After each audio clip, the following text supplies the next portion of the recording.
जोहार झारखंड। मैं फैज अनवर, आप देख रहे हैं ह्यूमंस ऑफ झारखंड। मेरे साथ जो व्यक्ति हैं उसके बारे में थोड़ा देर के बाद बताएंगे, लेकिन आपको बता दूं कि 20 साल की उम्र में 20 करोड़ कमाने वाले सिंगर को आपने तो देखा था, कुछ दिन पहले हमने उसका इंटरव्यू किया था। बिहार के थे और ये भी सिंगिंग से ही ऊपर आए हैं और पता नहीं कितना करोड़ कमाए हैं वो तो जानते नहीं है, लेकिन इंडियन आइडल सीजन 11 में विनर हुए हैं और नाम पड़ा है सन्नी हिंदुस्तानी। और इनकी जर्नी है वो बहुत कठिनाई वाली जर्नी है। 13 साल की उम्र में ही इनके डैड की मृत्यु हो गई थी। उसके बाद फिर कैसे स्ट्रगल किया और स्ट्रगल करने के बाद सिर्फ अपने गायकी की वजह से, स्कूल में गाते थे, किसी ने पहचाना, क्या पहचाना, सब इनसे जानेंगे। कैसे इंडियन आइडल में ऑडिशन में पहुंचे। और आपको बता दूं कि 2004 में जब इंडियन आइडल शुरू हुआ, सोनी ने जब स्टार्ट किया था, तो बहुत सारे ऐसे सिंगर थे भारत में जिनको प्लेटफॉर्म मिला था। वो प्लेटफॉर्म ऐसा रहा कि आपके सामने एग्जाम्पल भी है। बहुत बहुत आपका स्वागत है हमारे चैनल में, झारखंड में आने में और हजारीबाग में आने में। आप भटिंडा से हैं, क्या झारखंड पहली बार आए हैं? बाद आ चुके हैं? जी मैं तो पहली बार आया हूँ।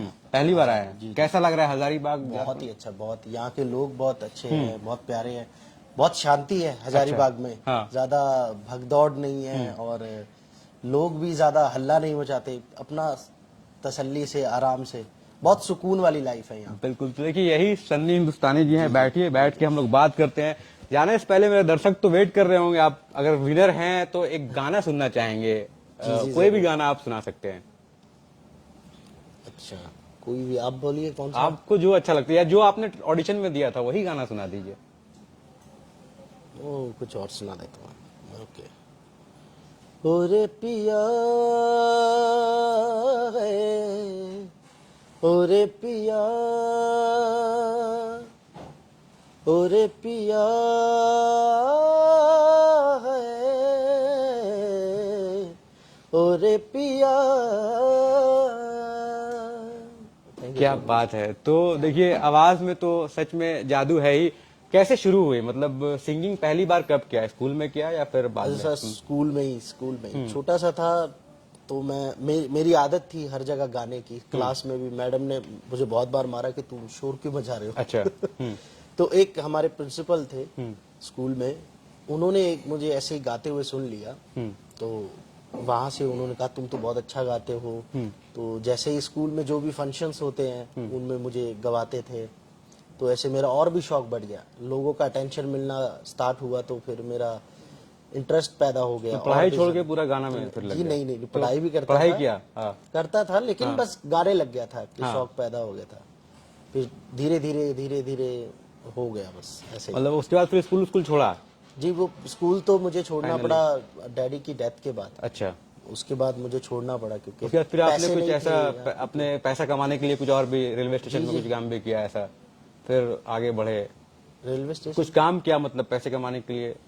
काम तो देखो सर बहुत किए, क्योंकि पापा की डेथ के बाद जो जिम्मेदारी है वो मेरे ऊपर आई। क्योंकि घर में काम जो करते थे वो पापा करते थे, उन्हीं की वजह से पैसा जो भी होता है।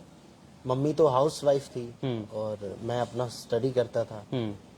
लेकिन पापा की डेथ के बाद वो सब मुझे ही करना पड़ा और जो भी मुझसे किया जा सकता था मैंने किया। मतलब ऑडिशन के लिए पैसे जमा करना या फिर जाना, ये कैसे नहीं, पता ऑडिशन का चला? मुझे नहीं, ये नहीं था कि मुझे इंडियन आइडल में जाना था। अच्छा। वो तो अचानक से प्लान बन गया कि मैं जाऊंगा। दोस्त ने बताया कि ऑडिशन चल रहे हैं ये वो। और मैं सच बात बताऊं तो मुझे फोन भी आया था इंडियन आइडल का। अच्छा। क्योंकि मैंने एक जगह पहले ऑडिशन दिया था, वो एक शो का नाम था इंडियाज गॉट टैलेंट। अच्छा। तो वहां से किसी ने मेरा नंबर लिखा हुआ था, मतलब जब आप रजिस्ट्रेशन करते हो तो वहां पे वो सब कनेक्टेड होते हैं आइडल से। तो उन्होंने बोला कि तुम्हारा आइडल स्टार्ट हो रहा है तो हमें सिंगर दो कोई जो तुमने नहीं लिए। तो उन्होंने मुझे कांटेक्ट किया, उन्होंने बोला कि 2 वीडियो भेज दो अपनी।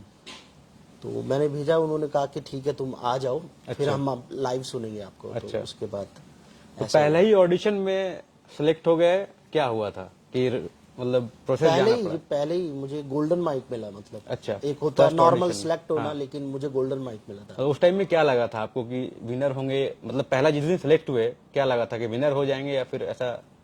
विनर बनने के लिए तो हर कोई जाता है शो में, किसी भी शो में, कोई भी चीज हो। लेकिन मैं सच बताऊं तो मैं पहले से सोच के गया था कि मैं विनर भी हूँ, मैं मूवी में भी गाना गाऊंगा, और वो सब हुआ मेरी लाइफ। ये आपका ड्रीम था? ये मैं सोच के ही चला था। अच्छा, तो स्टार्टिंग में कौन आइडल थे आपके? जैसे अब इंडियन आइडल है तो हम लोग आपको आइडल मानते हैं, बहुत लोग बच्चे आइडल मानते हैं, आइडल लेकिन में आप नहीं, ऐसे कौन आइडल रहा था सिंगर? क्योंकि आप जब बचपन में सिंगिंग करते होंगे तो किसी को सुनते होंगे ना, जैसे हम लोग किशोर कुमार, मोहम्मद रफी को सुनते थे। जी नुसरत फतेह अली खान साहब को मैंने सुना था। अच्छा, तो क्या उनके गाने से कुछ इंस्पिरेशन ऐसा? जी उनके गाने में मतलब जब मैंने पहली बार सुना था तो मैं, एक दरगाह थी वहां पर चल रहा था गाना उनका, तो वहां मैंने सुना, फिर मेरा और भी ज्यादा मुझे असर किया वो गाना, म्यूजिक। उसके बाद से फिर मैं उनको सुनता गया एंड फिर गाने भी लग गया, ऐसे स्टार्ट हुआ। बिल्कुल, फिर वहां से फिर आगे। तो एक जो फेस मेरे था, जो आइडल हैं वो तो पहले वो हैं, एंड और भी लोग हैं जैसे किशोर दा जी हो गए, लता जी हो गई, इनको भी मैं सुनता हूँ सभी को। तो एक जो फेज था आपका, स्टार्टिंग वाला फेज, और फिर अभी का फेज जो स्टारडम वाला फेज हो गया, विनर होने के बाद तो पूरे इंडिया में आप इंडियन आइडल बने, तो वो फेज में क्या चेंज आया, ट्रांजिशन कुछ हुआ आपके पर्सनल लाइफ में, एक पब्लिक के थ्रू, या फिर जो आसपास के लोग रहते थे उस पर क्या चेंजेस आया? जी आइडल के बाद मेरी लाइफ तो मतलब बिल्कुल ही चेंज हो गई। वो नॉर्मल लाइफ जैसे थी ना, वो नहीं रही। जैसे बाहर आप नॉर्मली जा सकते हो, नहीं मतलब वो आज़ादी अब नहीं है मेरे पास। तो बस ऐसे ही है। अब कहीं भी जाते हैं सेल्फी लेने के लिए लोग आ जाते हैं। जी नहीं, वो तो है, लेकिन अब जिम्मेदारी भी हो गई ना। अच्छा, कि अब और अच्छा करना है, अब और अच्छा करना है, मेहनत करनी है, तो उसी में सब पूरा दिन चला जाता है। तो वो कितना रहा? जैसे पहले आप 2 घंटा टाइम देते होंगे अगर सिंगिंग प्रैक्टिस में, तो अभी? मेरा टाइम का वो नहीं है, मैं म्यूजिक हमेशा करता हूँ। हमेशा वो रियाज करते रहते हैं? जी हमेशा। तो वो एक चैलेंज भी होता होगा ना कि हमको बेस्ट परफॉर्मेंस देना है, इससे भी अच्छा और देना है, तो वो चीज? जी वो बेस्ट, वो तो होता ही है, हर किसी को बेस्ट देना चाहिए। तो उसके लिए तो मेहनत, वही उसी को तो रियाज कहते हैं। बिल्कुल, उसी के लिए बस। तो देखिए हजारीबाग आए हैं, तो हजारीबाग में एमडीएम एक जगह है जहाँ पे हम लोग बैठे हुए हैं, और उनके जो ओनर हैं यहाँ पे, आपका नाम पता नहीं, नाम बता दीजिए थोड़ा पब्लिक को जरा। Oh my God, Damini Gupta. Damini ji नाम है ना? जी, और उनके दामिनी बगल में देखिए बता रहे हैं सिंगर बैठे हुए हैं, शान नाम है। आपका क्या नाम है? शान सैयद। शान सैयद नाम है ना? शान सैयद, आपका क्या नाम है? शान सैयद। तो शान सैयद जो है हजारीबाग के सिंगिंग सेंसेशन जो है, वो आप कह सकते हैं 2-3 साल पहले बहुत ज्यादा पॉपुलर हुए थे, और अभी भी पॉपुलर हैं, बहुत गाना गाते हैं, बॉम्बे भी गए हैं और बहुत बड़े बड़े सिंगर के साथ भी मिले हैं। आप बगल में एक और बैठे हुए हैं मैडम। हाँ, मैडम है, जहाँ हमारी सैलून है, लैंडलॉर्ड डॉक्टर अमला राणा। तो आप लोग बहुत आर्टिस्ट को यहाँ पे बुलाते हैं, जब भी एमडीएम का नाम आता है तो देखते हैं सलमान अली इसके पहले आए थे एनटीपीसी के प्रोग्राम में, फिर अभी ये आए हैं, सबको कैसे कांटेक्ट करते हैं? मतलब जी देखिए, ये तो ऐसा है कि हमारी एक इवेंट कंपनी है, सैलून तो आप सभी को पता है, but we having our event company also. भी ऐड कर रहे हैं आप, है ना? नहीं, मैं ऐड नहीं कर रही हूँ, मैं बता रही हूँ, मैं जानकारी दे रही हूँ कि कैसे हम इतने बड़े बड़े सेलिब्रिटीज को बुलाते हैं। सो एक इवेंट कंपनी का काम होता है सेलिब्रिटीज को बुलाना, बड़ी बड़ी कंपनीज के लिए काम करना, as we work for NTPC. तो जो ये सिंगर्स को बुलाने वाली बात है, तो ये हमारे जो सिंगर्स साहब बैठे हैं, इनके काफी कॉन्टैक्ट्स हैं, बहुत अच्छे अच्छे सिंगर्स के साथ इनके रिलेशंस अच्छे हैं। तो डेफिनेटली इस चीज का फायदा मैंने उठाया है, और हमने एक इवेंट कंपनी स्टार्ट की है, तो उसी में हमारे सारे सेलिब्रिटीज के साथ हम जुड़ते हैं। हाँ, 2 मिनट आपका टाइम लेंगे, इनसे एक थोड़ा गाना सुनते हैं हम लोग। हाँ, तो शान जो है हजारीबाग के सिंगर हैं, तो इनसे भी हम लोग कुछ सुनना चाहेंगे। शान, चाहेंगे कि 1-2 गाना आप थोड़ा गिटार में बजा दें और थोड़ा माहौल बनाएं यहाँ पे, इतने बड़े सिंगर यहाँ पे बैठे हुए हैं, तो उनके साथ थोड़ा परफॉर्म करके दे दें, दिखा दें थोड़ा। तो हम लोग एक लाइव परफॉर्मेंस यहाँ पे देख रहे हैं, सन्नी हिंदुस्तानी जी को डेडिकेट कीजिएगा, ये याद रखिएगा। बिल्कुल बिल्कुल, ये जो मैं गाना गाने वाला हूँ, ये बिल्कुल ये मेरा फेवरेट था बचपन से ही गाना। पर आफ्टर लिसन हिम, जब से मैंने ये गाना इनकी आवाज में सुना, और ये मुझे कहने में बहुत फक्र महसूस होता है कि मैं आपका बहुत बड़ा फैन हूँ, और मैं आपको बहुत एडमायर करता हूँ, क्योंकि मुझे जो मेरा जो फेवरेट जॉनर है, उस जॉनर में मुझे पूरे इंडिया में जो सबसे और बेस्ट मैं सिंगर बता लगते दूं हैं। पूरे हजारीबाग को, हजारीबाग में अगर मैं सिंगर की बात करूंगा तो अच्छा यही गाते हैं हजारीबाग। तो ये मैं आपको डेडिकेट कर रहा हूँ सनी भाई, ये मेरी तरफ से मेरा प्यार, मेरी श्रद्धा है आपके सिंगिंग के प्रति, आपकी आवाज के प्रति। और नुसरत साहब हम दोनों के आइडल हैं। बिल्कुल। तो ये एक लाइन,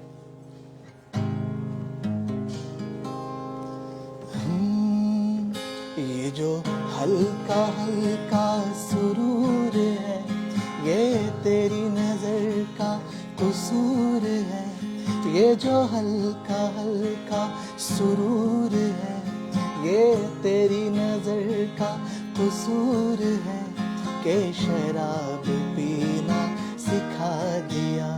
ये जो हल्का हल्का सुरूर है, ये तेरी नजर का कसूर है कि शराब पीना सिखा दिया, कि शराब पीना सिखा दिया।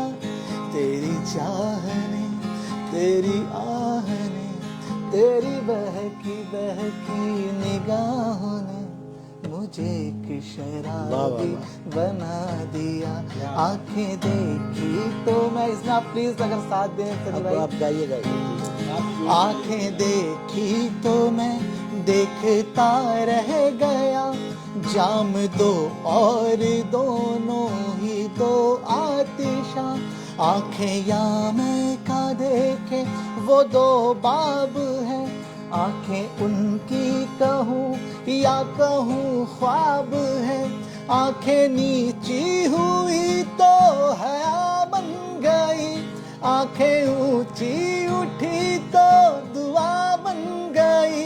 आंखें उठ कर झुकी तो अदा बन गई, आंखें उठ कर झुकी तो क़ज़ा बन गई।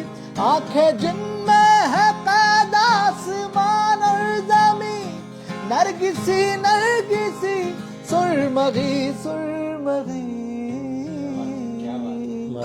हुस्ने जाना की तारीफ मुमकिन नहीं, आफरी आफरी आफरी आफरी।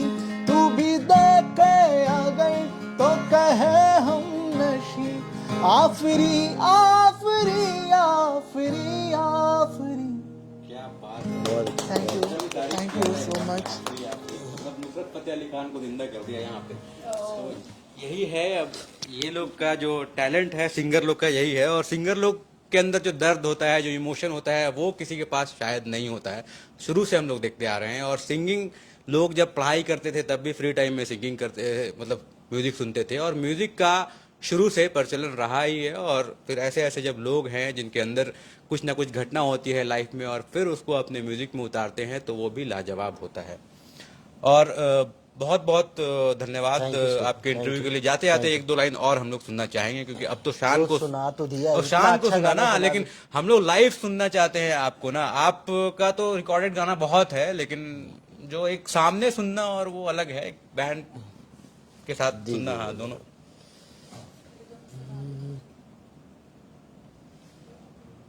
कौन सा सुना मेरे कुछ भी दिमाग में जो नहीं आ रहा। रैंडम जो आता है आपके, वो बजा देगा गिटार। हाँ, ये गाया था। ये तो आप गा दिए ना, दूसरा गाना गाने दीजिए। हाँ,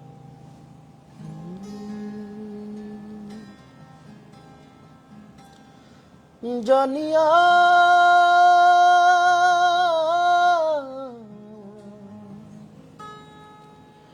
हानिया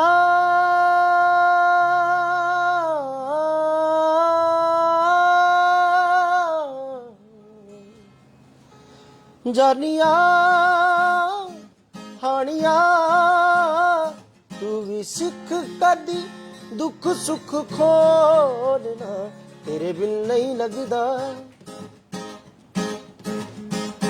तेरे बिन नहीं लगदा दिल मेरा सोनिया, तेरे बिन नहीं लगदा दिल मेरा ढोलना, तेरे बिन नहीं लगदा दिल मेरा ढोलना, तेरे बिन नहीं लगदा दिल मेरा ढोलना। क्या बात है। इंडियन आइडल्स, मतलब हम लोग इंडियन आइडल को लाइव सुन रहे थे, विनर को। मतलब मजाक नहीं है ये। और सही में झारखंड में बहुत कम ऐसे लोग मिलते हैं जो इतना अच्छा गाते हैं और सामने बैठे हुए, तो फिर वो मजा कुछ और ही होता है। आप भी सुनिएगा, कभी मिल जाएंगे रोड पे तो, लेकिन वो गाएंगे नहीं, पता है मुझे। ठीक है, तो उनको आप रिकॉर्डेड गाना ही सुनना पड़ेगा उनको। तो बहुत बहुत अच्छा लगा आपसे बात करके। इसी तरह से गाते रहिए और फिल्म में आपके गाने हम लोग बहुत जल्दी सुनेंगे। पीछे शायद फोटो है सलमान अली का, शायद आपका फोटो भी आ जाएगा ना? बिल्कुल आएगा, तभी तो यहाँ लेके आए ने। तो मैं कैमरा को जूम करके या फिर वहां जाके एक बार दिखा देंगे कैसे कैसे स्टार लोग हजारीबाग की धरती पे आ चुके हैं, मतलब लाने वाले यही है, लाने वाले यही लोग हैं। यही है, सिर्फ लौते। तो शान का बहुत योगदान है इसमें, सिंगर्स और आर्टिस्ट को लाने में। बहुत बहुत मेरे धन्यवाद। साथ साथ इनका भी बहुत बड़ा, मेरे से ज्यादा शायद इनका ही है, क्योंकि यही इंसिस्ट करती हैं और सारा जो प्लानिंग होता है वो इनका ही होता है। बिल्कुल ठीक है, बहुत बहुत धन्यवाद।